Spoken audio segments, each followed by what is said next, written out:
નમસ્કાર વિદ્યાર્થી મિત્રો આપણે ધોરણ 12 કોમર્સની અંદર ડુએસ ડાયરેક્ટેડનો ટોપિક જે છે એ ચાલી રહ્યો હતો અને આ ટોપિકની અનુસંધાનમાં આપણે જે મોસ્ટ આઈએમપી જે પ્રશ્ન પૂછાઈ ગયા છે તેનો આપણે અભ્યાસ કરી રહ્યા હતા। આજે પણ આપણે ઓગસ્ટ 2020 અને આ પણ ઓગસ્ટ 2020 ત્યારબાદ માર્ચ 2020 આજે 2020ની અંદર જે પ્રશ્ન પૂછાયેલા છે તેનો આપણે અભ્યાસ કરીશું। હવે ડુએસ ડાયરેક્ટેડના જે પ્રશ્નો પૂછાય છે એમાં ઘણા બધા છે એ કન્ફ્યુઝન પોઈન્ટ રહેલા છે। હવે આ સમજવા માટે એનો આપણે વિગતવાર અભ્યાસ કરીએ તો જ ખબર પડે। હવે ઓલરેડી એમણે નક્કી હોય કે ચાલો એ વિઝિટેડ આપ્યું છે તો સાદો ભૂતકાળ છે, પણ કન્ફ્યુઝન પોઈન્ટ એ છે કે અહીંયા ચેન્જીસ થઈ જાય ને ત્યારે આપણને એમ થાય કે હવે આને કેવી રીતના ચેન્જ કરવું। તો આ જે પૂછાયેલો છે ધારા વિઝિટેડ વાળો જે પ્રશ્ન એ ઘણો બધો કન્ફ્યુઝન વાળો છે। આપણને એમ થાય ફેરફાર ક્યાં થશે અથવા તો ક્યાં નહીં થાય એવા પ્રકારનો છે। તો આપણે છે ને વિગતવાર અભ્યાસ કરીશું ને તો જ ખબર પડશે। લાગે ડુએસ ડાયરેક્ટેડ છે એકદમ સહેલું, પણ ખરેખર છે એ જે 4 માર્ક મેળવવા એ થોડાક મુશ્કેલી પણ હોઈ શકે છે, કારણ કે અહીંયા ટોપિકની અંદર ક્યારે કેવા પ્રકારના ફેરફાર હોય તે ઘણી વખત છે એ ખબર પડતી નથી। જેમ વધુ આપણે પ્રશ્નોનો અભ્યાસ કરીએ ને એમ આપણને વધુ છે એ આમાંથી માહિતી મળે છે અને ખબર પડે। ચાલો, ધારા visited him in the hospital that night before he died. તે મરી જાય તે પહેલા ધારા છે એની હોસ્પિટલે તે રાત્રે એને મુલાકાત લીધી હતી। એનો મતલબ પહેલું જે અહીંયા આપેલું છે ધારા visited him in a hospital that night, અહીંયાથી કંઈક ફરક પડે છે એક, અને બિફોર હી ડાઈડ 2। એનો મતલબ આપેલું જે સેન્ટેન્સ છે પહેલું તેની અંદર 2 ક્રિયા આપેલી છે, વિઝિટેડ અને ડાઈડ બંને ક્રિયાપદ છે, અને વચમાં છે ને એ બિફોરથી ઉપયોગ કરેલો છે। બિફોર હી ડાઈડ એ મરી જાય એ પહેલાં, ઓલ્ધો તેમ છતાં પણ, જો અહીંયા પણ ડિસ્પરેટલી ઇલ પહેલી ક્રિયા માંદું પડવું અત્યંત, હી was full of plans for the future as, તો અહીંયા જે છે આ જે પણ આપેલું છે એ પણ બીજી ક્રિયા છે, હજી વાક્ય પૂરું નથી થતું। As he had been all his life, અનુસંધાનમાં ક્રિયાઓ આપેલી છે, એઝથી પાછું વાક્ય ત્રીજું છે જે છે એ અલગ પડે છે। તો અહીંયા આ રીતનો જ્યારે પ્રશ્ન આપને આપેલો હોય ત્યારે આપણે કન્ફ્યુઝન એ થાય છે કે આ ખરેખર છે એ આ પ્રશ્નની અંદર કરવાનું શું છે। અહીંયા આપેલું છે બિફોર હી ડાઈડ। હવે આ જે પ્રશ્ન પરીક્ષામાં પૂછાયેલો હતો ત્યારે ઘણા બધા વિદ્યાર્થીઓની સમસ્યાઓ પણ થઈ હતી, અને જ્યારે આનું સોલ્યુશન આપણે કરીએ છીએ ત્યારે પણ વિદ્યાર્થીઓ છે એ કન્ફ્યુઝ હોય છે। શા માટે? કારણ કે બિફોર હી ડાઈડથી ચાલુ થાય તો ઘણા બધા વિદ્યાર્થીઓ પહેલાં તો એવું સમજી લે કે આ જે પ્રશ્ન જે છે એ એક્ટિવમાંથી પેસિવમાં પૂછાયેલો છે, એક્ટિવમાંથી પેસિવ કરવાનું છે। કેટલાને આવું મગજમાં ચાલતું હોય, કારણ કે શરૂઆતનું છે એ કાંઈ આપ્યું નથી ને લાસ્ટમાં જે છે આ બીજી ક્રિયા છે એ પહેલાં દર્શાવી દીધી છે એ માટે। પણ આપણે થોડુંક યાદ કરી લઈએ કે અહીંયા બિફોર હી ડાઈડ શું છે, તો આ કઈ ક્રિયા કહેવાય, તો આ જે છે એ સાદો ભૂતકાળ છે, સાદો ભૂતકાળ।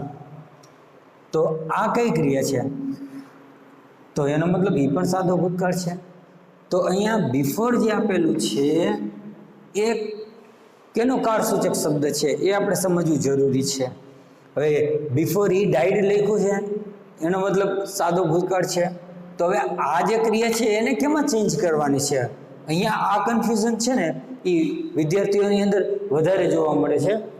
હવે બિફોર હી ડાઈડથી ચાલુ કર્યું છે, સ્ટાર્ટ લાઈક ધીસની અંદર બિફોર હી ડાઈડ તે મૃત્યુ પામે તે પહેલાં, તો ધારા visited in the hospital that night, તે ધારાએ તે રાત્રે મુલાકાત લીધી હતી।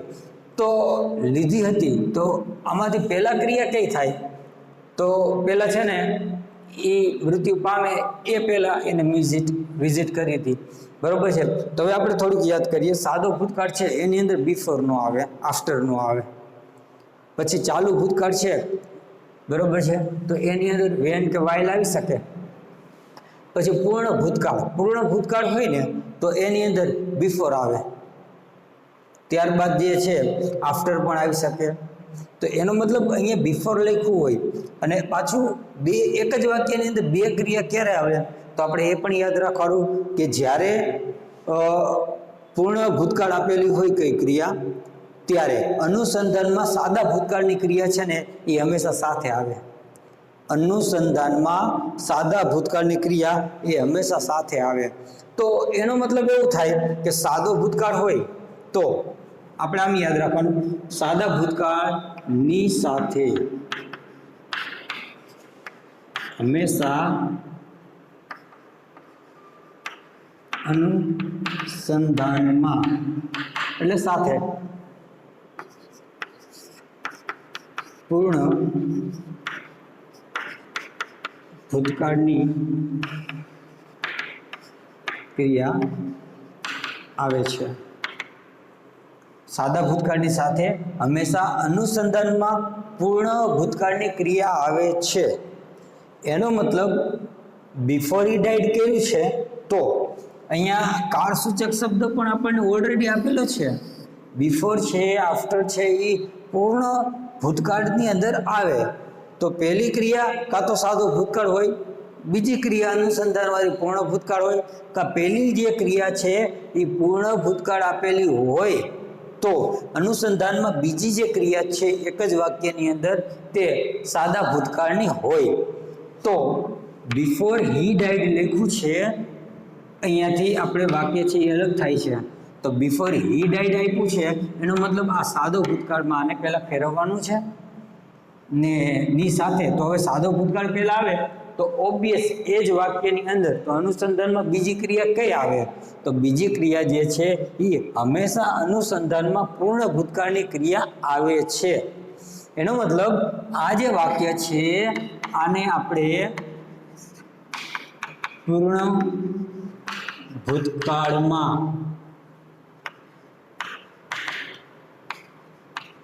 બદલવાની we have to change into the past. Okay, perfect past જે છે એમાં આપણે ચેન્જ કરવાનું છે.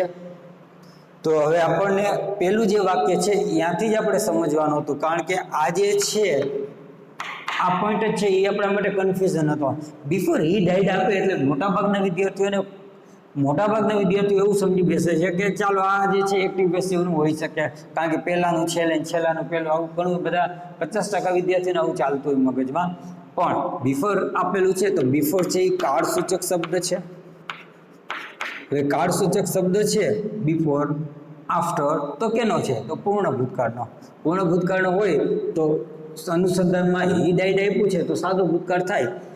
ઓકે, તો મોટાભાગના વિદ્યાર્થીઓને એમ પણ થાય કે આ સાદા ભૂતકાળમાં રાખવાનું છે, તો સાદા ભૂતકાળ તો ઓલરેડી આપેલું છે.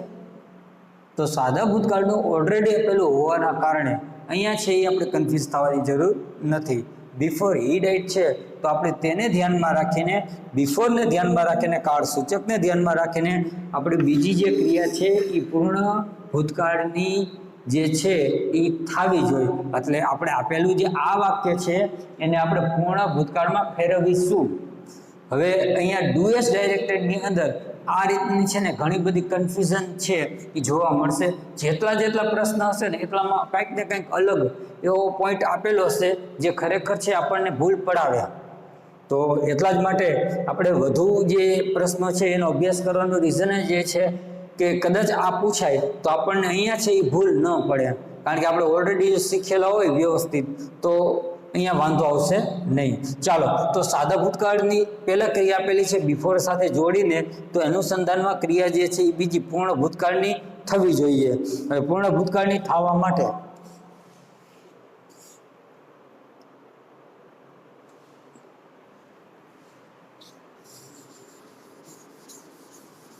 પહેલાં તો આપણે છે આને ભૂસી નાખીએ, ત્યારબાદ અહીં આપણે લખીશું.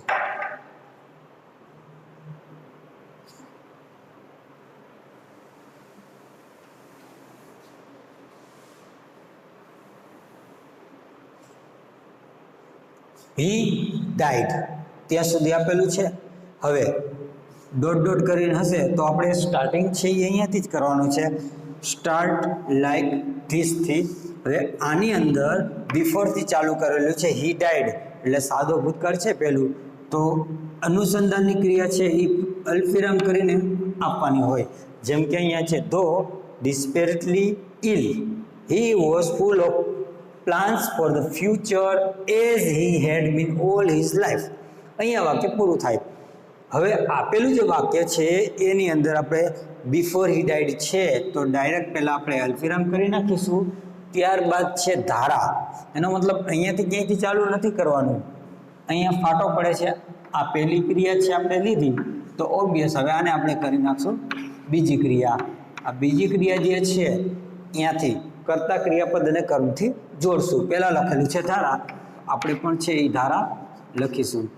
ધારા વિઝિટેડ. હવે આપણે યાદ કરીએ, સાદો ભૂતકાળ હોય તો એની વાક્ય રચના કેવા પ્રકારની હોય? સાદા ભૂતકાળ છે તો પહેલાં સબ્જેક્ટ, એનો મતલબ પહેલાં કર્તા, ત્યારબાદ ક્રિયાપદનું V2 એટલે કે બીજું રૂપ, પછી ત્યારબાદ કર્મ અને ત્યારબાદ અન્ય શબ્દ. આ સાદો ભૂતકાળ. હવે સાદા ભૂતકાળને છે એ આપણે પૂર્ણ ભૂતકાળમાં ફેરવવું હોય તો પૂર્ણ ભૂતકાળની વાક્ય રચના કેવી થાય? પૂર્ણમાં ફેરવવા માટે પહેલાં કર્તા જોઈએ, ત્યારબાદ ક્રિયાપદ તો છે પણ તેની સાથે પૂર્ણ વર્તમાન કાળ હોય તો હેવ અને હેઝ જે છે એ આપણે ક્રિયાપદ સાથે અહીંયા સહાયકારક ક્રિયાપદ તરીકે મેકવાનું આવે. પણ જ્યારે પૂર્ણ ભૂતકાળ હોય તો હેવ હેઝનું થઈ જશે હેડ, પ્લસ ક્રિયાપદનું રૂપ જે છે એનું V3 કરવું પડે. જેમ કે અહીંયા વિઝિટેડ છે આપેલું V2, તો વિઝિટેડ જે છે એ V3 પણ વિઝિટેડ જ રહેશે. એટલે કે અહીંયા V3 કરવાનો, ત્યારબાદ કર્મ અને અન્ય શબ્દ હોય તો તે આપણે અહીંયા લખી નાખવાના. તો એનો મતલબ V2 જે છે એને આપણે હેડ V3 કરવાનું છે. ઓકે, તો અહીંયા ધારા લખેલું છે, તો હવે વિઝિટેડ લખીએ તો સબ્જેક્ટ તો આવી ગયો કર્તા. હવે આપણે અહીંયા વિઝિટેડને એવું કાંઈ મગજમાં નહીં રાખવાનું, પહેલાં તો આપણે પૂર્ણમાં ફેરવવાનું છે. તો પહેલાં હેડ લખી નાખવાનું. આટલું થઈ જાય પછી વિઝિટેડ જે છે તો અહીંયા આપણે વિઝિટેડ લખી નાખવાનું, કારણ કે V3 જ છે વિઝિટેડ. જો વિઝિટેડ તો વિઝિટેડ જે છે એ ઓલરેડી V3માં જ આપેલું છે. જ્યારે કોઈ ક્રિયાપદની પાછળ, મોટા ભાગના ક્રિયાપદની પાછળ જે ઈડી લગાવેલું હોય તો એ V3 પણ એનું એ જ રહેતું હોય છે. ઓકે, તો ધારા હેડ વિઝિટેડ હિમ. કેમાં? તો ઇન ધ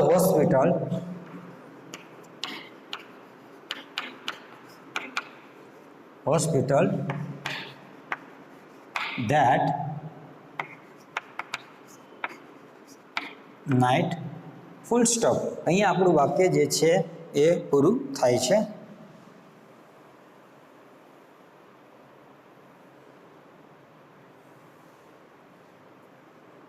ચાલો, એક વાક્ય જે છે એ કમ્પ્લીટ કર્યું. સૌથી વધારે કન્ફ્યુઝન ત્યાં જ હતી, જે આપણે અહીંયા આપણું વાક્ય છે ડન કરી નાખ્યું છે. હવે ત્યારબાદ પાછું બીજું વાક્ય છે એ કેવા પ્રકારનું છે એના ઉપર આપણે ચાલવાનું છે. પણ એટલીસ્ટ આપણને એટલી ખબર છે કે ભૂતકાળ જે છે એ સાદા ભૂતકાળને પૂર્ણ ભૂતકાળ છે એ આપણે પકડી રાખવાનું છે. પૂર્ણમાં અથવા તો સાદો ભૂતકાળ છે તો એના પછીની કઈ ક્રિયા છે એ પ્રમાણે ચાલવાનું.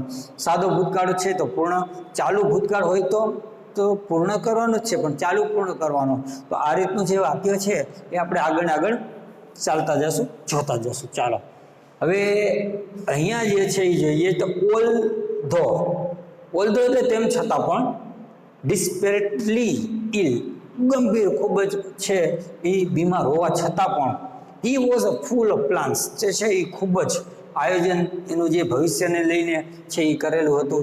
તો આ જે ક્રિયા છે એ પહેલી ક્રિયા છે, ઇલ માંદા પડવું. અને હી was full of the plans for the future. તો અહીંયા વોઝ પછી ફૂલ કીધું છે. રેડી? તો એનો મતલબ પહેલી જે ક્રિયા જે છે એ અહીંયા જોઈએ તો સાદો ભૂતકાળ આપેલું છે, અહીંયા અલ્પવિરામ છે. તો આની જેમ જ અલ્પવિરામવાળું વાક્ય છે એ પહેલાં લખી નાખવાનું. જેમ કે આપેલું છે ઓલ ધો તેમ છતાં પણ, ડિસ્પરેટલી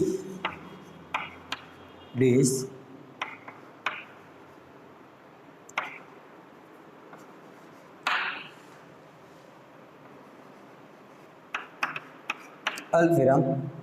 ઓકે, અહીંયા સુધીનું. He was full of plans for the future. He was, he અને વોઝ.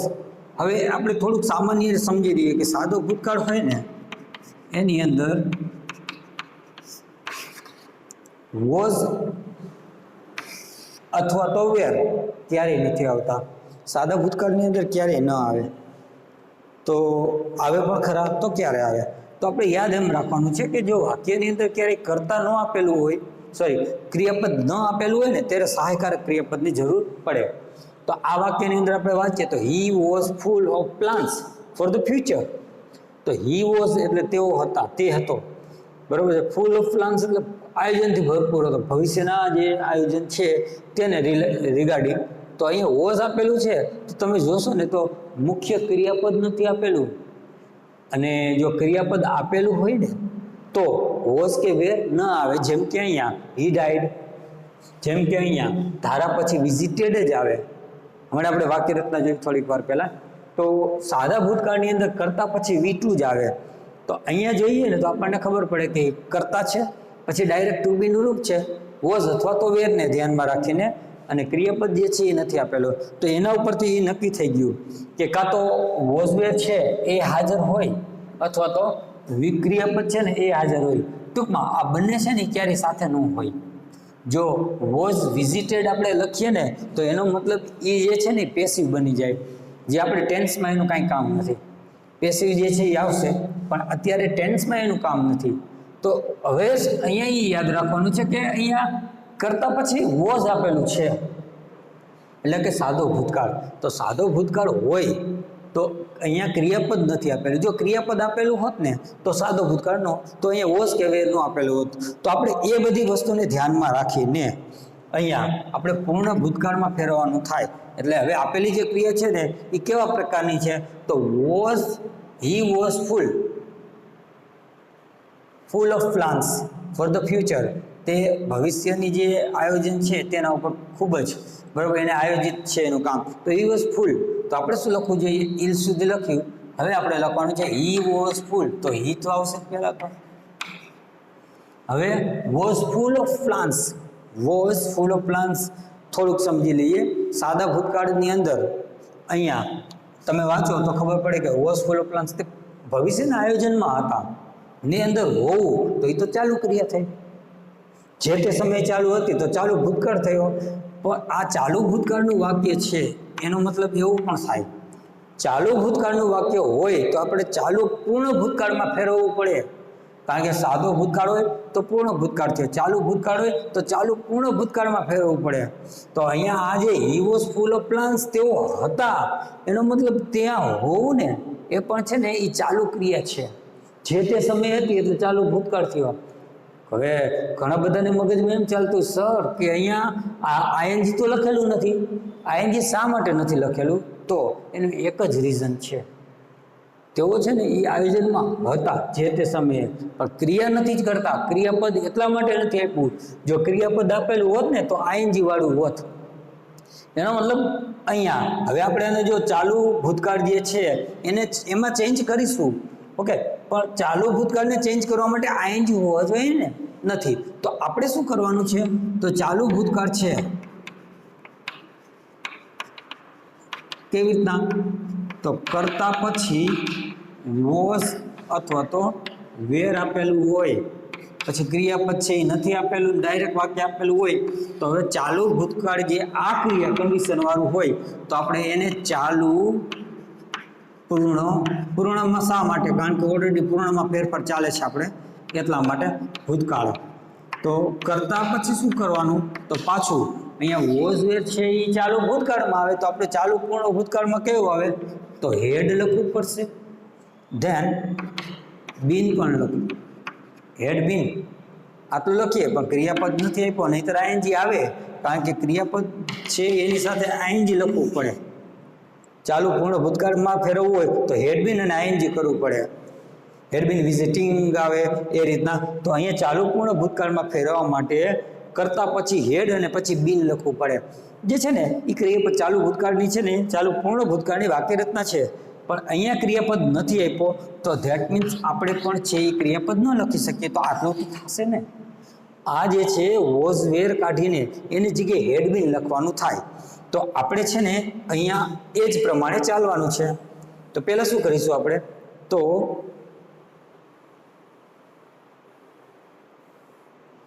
ઓકે, તો હી લખ્યું છે, હવે વોઝ લખ્યું છે.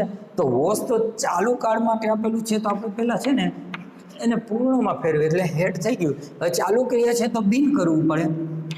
Had been full of plants, full of plants તે આયોજનમાં હતો for the future, for the future as, એક મિનિટ અહીંયા ટકવાનું, પાછી ક્રિયા આપેલી છે જેમાં લખ્યું છે had been all his life, તેની સમગ્ર જીવન દરમિયાન જે રીતના હતો તે રીતના. તો અહીંયા હેડ બીન આપ્યું છે તો ઓલરેડી આપણે પૂર્ણમાં તો ફેરવી જ છીએ બધાને. તો આપેલું વાક્ય છે ઓલરેડી ફેરવેલું છે, તો આપણે જેવું આપેલું છે તેવું અહીંયા લખી નાખવાનું. હી હેડ બીન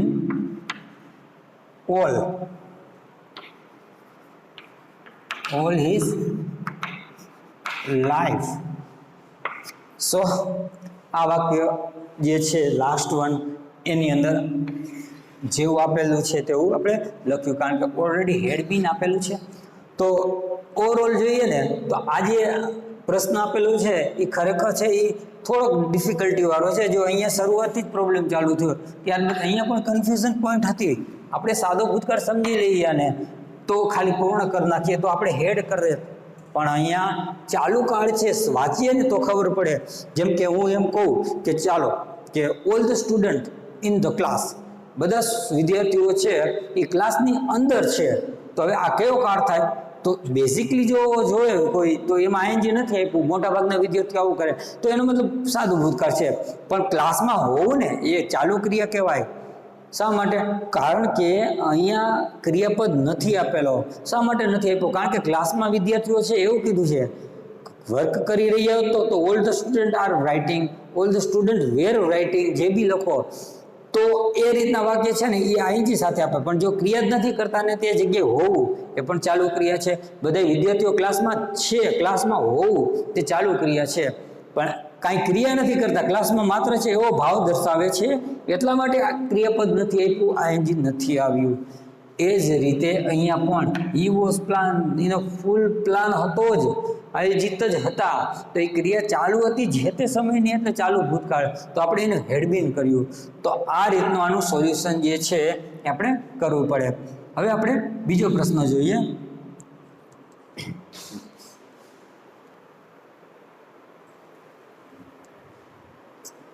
હવે બીજા પ્રશ્નની અંદર Hina has just installed an alarm system in her house. ચાલો તો હવે જે બીજો પ્રશ્ન હશે ને એ મોટા ભાગે કેવા પ્રકારનો આવે? તો એ પેસિવ જ હોય. પહેલું છે એ આપણે જોયું કે એ ચેન્જ ધ ફોર્મેશનની અંદર છે એ ટેન્સમાં પૂછાય છે, આપણે 12મા ધોરણની અંદર મોટા ભાગે. તો બીજું જે આપેલું હશે પ્રશ્ન આ એ મોટા ભાગનો છે એક્ટિવમાંથી પેસિવનો હશે. તો આપણે અહીંયા છે ને સમજવા માટે બે પેસિવના છે ને એ પ્રશ્ન લીધેલા છે જે ઓલરેડી 2020માં પૂછાયેલા છે, ઓગસ્ટમાં, અને બીજું છે માર્ચમાં. તો સ્ટાર્ટ લાઈક ધીસની અંદર ઓલરેડી આપણને આટલું આપેલું જ છે, એન અલાર્મ સિસ્ટમ. તો અહીંયાથી આપણે ડોટ ડોટ છે એ કાઢી નાખીશું અને હવે આપણે આપેલું જે વાક્ય છે એને એસયુ પ્રમાણે ગોઠવ્યું. S has just installed an alarm system in her house. એનો મતલબ આ આખું છે ને એ ભેગું આપેલું છે. તો હવે આપેલું જે વાક્ય છે એની અંદર શું કરવું જોઈએ? તો પહેલાં એક વખત આપણે વાંચી લઈએ. In her house alarm system, in her house. તો એક વસ્તુ નક્કી થઈ ગઈ, Hina has just installed an alarm system. અહીંયા ફાટો પડે છે, એનો મતલબ પેલું, અને ઇન હર હાઉસ જે છે એ અન્ય શબ્દ નથી. તો એનો મતલબ લાગે છે કહું તો ઇન હર હાઉસ કર્મ જેવું લાગે છે. ઓકે, તો સેકન્ડ કર્મ આપણે સમજી લઈએ. તો આને છે ને આપણે અન્ય શબ્દ તરીકે નહીં લઈ શકીએ. તો હવે આ વાક્ય જે છે એને આપણે ચેન્જીસ કરતા જશું. યાદ રાખવાનું, સરખી રીતે વાંચીને જોવાનું, જેથી કરીને આપણને ખબર પડે કે અહીંયા ભેગું લેવાનું છે કે નહીં. નહીંતર અહીંયા આપણે એમ થાય કે ચાલો બધું લઈ લેવાનું છે, એવું પણ ન થવું જોઈએ. તો ક્રિયાપદ પછી જે પહેલાં આવે ને એ કર્મ હોય, પછી વાંચવાનું અહીંયાથી ફાટો પડે છે કે નહીં. તો ઇન હર હાઉસ છે એ અલગ પડે છે, તો અહીંયાથી પહેલું આ જે છે આપણને કર્મ મળી જાય છે. અને ઓલરેડી આપેલું છે એન અલાર્મ સિસ્ટમ. હવે અહીંયા વાંચવાનું હેઝ લખ્યું છે. ઓકે, તો પૂર્ણ વર્તમાન કાળ હોય તો પૂર્ણ વર્તમાન કાળ જે છે એની વાક્યરચના પ્રમાણે જોઈએ તો હેઝ પ્લસ બીન અને ત્યારબાદ ક્રિયાપદને V3 ચેન્જ કરવાનું, પછી બાય ને પછી કરતા ને કર્મ બનાવવા. તો તમને ખબર જ છે. તો આપણે હેઝ બીન છે અથવા તો અહીંયા હેવ બીન છે એનો ઉપયોગ કરવાનો હોય. હેઝ નહીં એકલું, સાથે હેવ પણ આવે. હેવ હેઝ બીન છે એમાંથી ગોતવાનું છે. તો અલાર્મ સિસ્ટમ એન લખ્યું છે એટલે એક થાય એટલે પાછું હેઝ જ આવશે. ઓકે, તો હેઝ. હવે અહીંયા જસ્ટ જે લખ્યું ને બરોબર છે, એ કેવું છે? કાળ સૂચક શબ્દ છે. જસ્ટ હમણાં જ ક્રિયા થઈ એનો મતલબ આવો ભાવ દર્શાવે છે. તો આ જે છે ને જે જગ્યાએ આપણને આપેલા હોય તે જગ્યાએ આપણે મૂકી દેવાના. જેમ કે અહીંયા લખેલું છે હિના હેઝ જસ્ટ, તો અલાર્મ સિસ્ટમ હેઝ, તો એનો મતલબ હવે જસ્ટ જે છે એ અહીંયા જ મૂકવું પડશે. જસ્ટ. હવે આપણે હેઝ સાથે શું લખવાનું? તો બીન લખવું પડે. પેસિવમાં ચેન્જ કરવું હોય તો હેઝ બીન. પછી લખ્યું છે ઇન્સ્ટોલ્ડ. અહીંયા નહીં સમય આપણે આગળ લખી નાખીએ. તો ઇન્સ્ટોલ્ડ જે છે એ ઓલરેડી V3માં જ આપેલું હોય પૂર્ણ વર્તમાન કાળમાં. તો આપણે જે છે જેવું છે તેવું અહીંયા લખી નાખીશું, કારણ કે આપણે પણ પૂર્ણમાં જ ફેરવવાનું જે છે એ કરવાનું હોય છે, V3માં જ આવશે એટલા માટે. તો અહીંયા એટલું થયું. હવે ઇન હર હાઉસ જે છે અન્ય શબ્દ નથી એટલે અહીંયા જ આપણે લખવું પડશે હાઉસ. હવે લખી શકાય બાય હિના. આ વાક્ય પૂરું. પછી શું છે? તો she installed some tenders. She invited some tenders for it. અહીંયા વાંચીએ તો આપણને ખબર પડે કે some tenders for it. S V સાદો ભૂતકાળ છે. સાદો ભૂતકાળ આપેલું હોય તો કરતા ક્રિયાપદ અને કર્મ કયો છે? તો સમ ટેન્ડર્સ. પાછું ફોર ઇટ એટલે તેના માટે. એનો મતલબ આખું ભેગું થઈ ગયું. આમાં આપણે કંઈ કાઢી ન શકીએ. ફોર ઇટ જે છે એ એની સાથે છે. ઇન કરીને આપેલું, એડ કરીને, ફોર કરીને, ઓફ કરીને આપેલું હોય તો મોટા ભાગે બધું ભેગું હોય. તો અહીંયા સમ ટ્રેન્ડર્સ છે એ ભેગું કરી રાખીશું આપણે. Some tenders for it. Tenders for it ત્યાં સુધીનું કમ્પ્લીટ, પણ સમ ટ્રેન્ડર્સ લખ્યું છે. તો આપેલું જે વાક્ય છે એ આપણે સમજીએ તો કેવા પ્રકારનું થાય? તો ઇટ લખ્યું છે તો ઇટને ધ્યાનમાં રાખીને ઘણા બધા વોઝ મેખી દે. પણ એક વસ્તુ એ મગજમાં રાખવાની કે અહીંયા એક ને એક કરતાં વધારે ટ્રેન્ડર્સ છે. ઓકે, તો એનો મતલબ બહુવચન છે. બહુવચન હોય તો આપણે યાદ રાખીશું કે સાદા ભૂતકાળની અંદર વોઝ અથવા તો વેર આવે. એક વચન હોય તો વોઝ આવે, બહુવચન હોય તો વેર આવશે. તો આ બહુવચન છે તો ટુ બી પ્લસ V3 કરવાનું છે. તો આને ધ્યાનમાં રાખીને આ ઈટને નહીં, ઈટને ધ્યાનમાં રાખશું તો આપણે અહીંયા ખબર જ છે કે ટેન્ડર્સ ફોર ઇટ. ઇટ લખ્યું તો ઇટ સાથે વોઝ આવે, પણ નહીં, આપણે ધ્યાન રાખવાનું છે આ એસ નહીં, બહુવચન છે. એટલે એનો મતલબ મારે અહીંયા ધ્યાન રાખવું તો મારે પહેલાં વેર લખવું પડશે. વેર લખવું, ત્યારબાદ ક્રિયાપદ શું છે? ઇન્વાઇટેડ. તો ઇન્વાઇટેડ ઓલરેડી ઈડી લાગ્યું છે એટલે સાદો V2 પણ કહેવાય ને V3 પણ એ જ આવશે.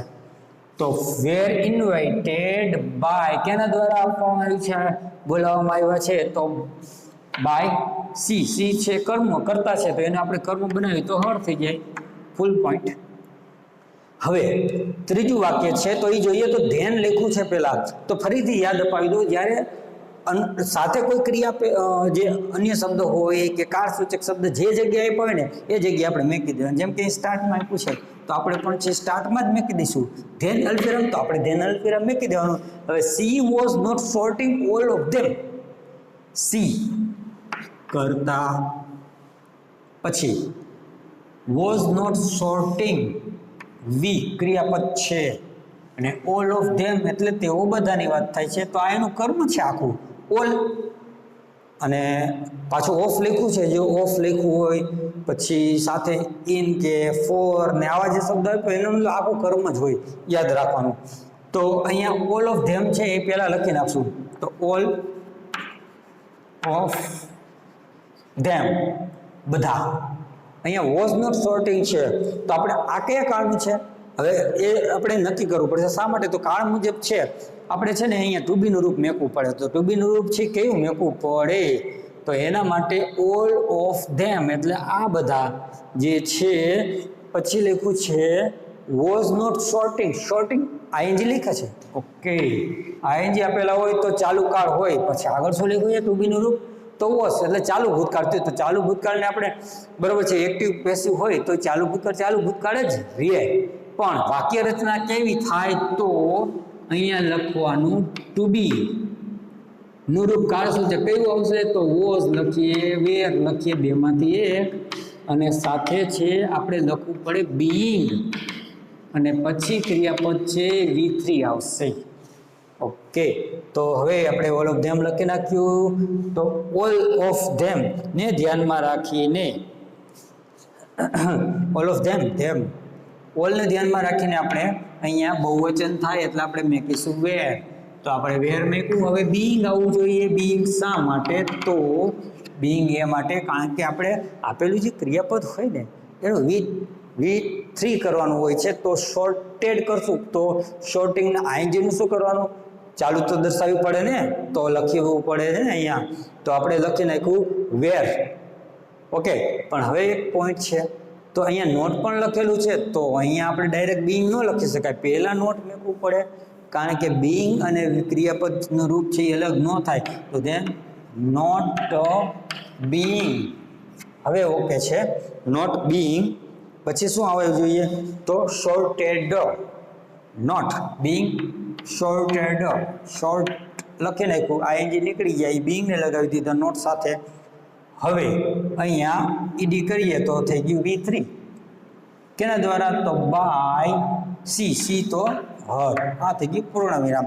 તો અહીંયા આપેલું જે વાક્ય છે એકદમ આમ બહુ ડિફિકલ્ટી વાળું નહોતું, આમ મીડિયમ પ્રકારનું હતું જે આપણે કમ્પ્લીટ કર્યું. ચાલો હવે આપણી પાસે લાસ્ટ વન જે બાકી છે તેનું સોલ્યુશન કરીએ. હવે આ જે છે એ ઓગસ્ટ 2020માં પૂછાણું. હવે આ scientist believe that music helps the plants two grow. એટલું જ આપેલું છે પહેલું સેન્ટેન્સ આપણી પાસે. એને લખેલું આપેલું છે સાયન્ટિસ્ટ બિલીવ ધેટ. ઓકે, જે આપેલું છે એને તો હમણાં આપણે રાખી દીધેલું છે. પછી શું કહે છે? Music helps. મ્યુઝિક છે ને એ મદદ કરે છે કે ને ધ પ્લાન્ટ્સ ટુ ગ્રો, ઉગવા માટે મદદ કરે છે. સાદો વર્તમાન કાળ છે, યસ લાગ્યું છે ક્રિયાપદને તો આપણે એ પ્રમાણે ફેરફાર કરવાના છે. તો બિલીવ ધેટ ધ પ્લાન્ટ્સ પહેલા આપી દીધું છે ઓલરેડી, અને આ બીજું ક્રિયાપદ છે પ્લાન્ટ્સ ટુ ગ્રો. ઓકે, તો આપણે કેવી રીતે લખવું જોઈએ? ધ પ્લાન્ટ્સ પહેલા લખી નાખ્યું. હવે આપણે મેકવાનું છે ક્રિયાપદ. તો અહીંયા જે ડોટ ડોટ છે આપણે કટ કરી નાખીએ. હવે ક્રિયાપદ કયું આવવું જોઈએ? તો V2 આપણે કયું મેકવું? સાદો અહીંયા વર્તમાન કાળ છે તો આપણે સાદો વર્તમાન કાળ, સાદા વર્તમાન કાળમાં જે ધ પ્લાન્ટ્સ લખ્યું છે તો એક વચન કે બહુવચન? તો બહુવચન થાય. તો બહુવચન થાય તો ટુ બીનું રૂપ છે ને એમ ઇઝ આરમાંથી લેવાનું. એક વચન હોય તો ઇઝ, બહુવચન હોય તો આર, અને આઈ સાથે આવે એમ. ઓકે, તો આપણે પ્લાન્ટ્સ છે તો આપણે આર મેકવું પડે. તો પ્લાન્ટ્સ આર હેલ્પ્સ લખ્યું છે એ ક્રિયાપદ છે હેલ્પ્સ. હેલ્પનું આપણે શું કરવું પડે? તો હેલ્પ ડ કરી નાખવાનું. હેલ્પ ડ. હવે ટુ ગ્રો એટલે ઉગવા માટે એ ક્રિયાપદ છે તો સાથે લખવું પડે ટુ ગ્રો, ઉગવા માટે. બરોબર છે કે ને? તો the plants are helped to grow by કરતા કી છે મ્યુઝિક. ઓકે, તો મ્યુઝિક ફૂલ સ્ટોપ. બીજું વાક્ય આપણે જોઈએ. બીજું વાક્ય છે ચાલુ થાય છે ત્યાં પૂરું થયું અહીંયાથી. લેસ હાર્સ્ટેન્ડ કેરીડ આઉટ. કેરીડ આઉટ ક્રિયાપદ થાય. સમ એક્સપેરિમેન્ટ્સ એનું કર્મ છે તો આપણે આગળ લઈ લઈએ. સમ થોડીક જગ્યાએ ઓછી છે. એક્સપેરિમેન્ટ એસ લગાવેલું છે બહુવચન અહીંયા લખેલું છે કેરીડ આઉટ, એનો મતલબ કેવું થાય? કેરીડ આઉટ એટલે શું? તો એ છે ભૂતકાળમાં આપેલું છે, તો આપણે એને ફેરવીએ ભૂતકાળનું વાક્ય છે. ભૂતકાળમાં છે સમ એક્સપેરિમેન્ટ્સ, બહુવચન થાય એટલે આપણે વેર મૂકી દઈશું કે વેર કેરીડ આઉટ છે તો કેરીડ આઉટ એમણામ રહેશે, કેરીડ આઉટ. તો some experiments were carried out by, તો નામ આપેલું જ છે ઓલરેડી, તો આપણે નામ આપેલું હોય તો નામ લખી નાખવાનું, જેમ કે લેસ આર્સ્ટેન. Full point. હવે he gave 2 banana plants same light heat and water. તો હી ગેવ, હી છે ક્રિયાપદ છે, કર્તા ક્રિયાપદ, અને 2 પ્લાન્ટ્સ 2 બનાનાસ, એનો મતલબ 2 બનાના જે પ્લાન્ટ હોય એની વાત કરે છે.